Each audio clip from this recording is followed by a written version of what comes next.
Again, I never talk about it anymore. I don't have to talk about the internet. That's the best thing about having high-speed internet.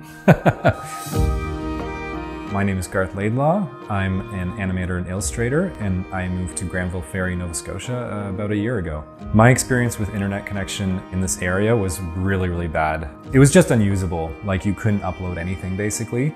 And also, I work in video and animation, and to upload like gigabytes of content, it would literally have taken weeks. I mean, there was a time when I actually thought I was going to lose all of my clients and like have to get a different career.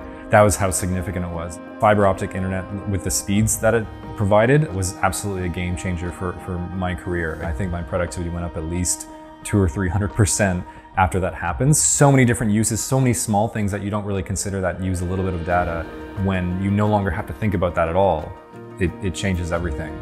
Since I teach online, being able to send feedback to my students that I'm working with, being able to do it from here and it taking seconds, it's super, super critical for me, and yeah, I love that feature of it. Part of the reason we actually moved to Nova Scotia was so that we could grow our own food and have a small farm here, because we both really care about food security and just local community resilience in all ways.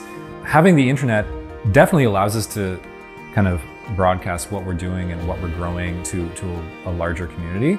And we really thrive off of the dynamic kind of connections we're making with other farms as well. It's really rewarding, it's encouraging, it helps us kind of not just stay in our own little bubble. It breaks that and gets us to communicate with a lot of different folks. So that's really awesome.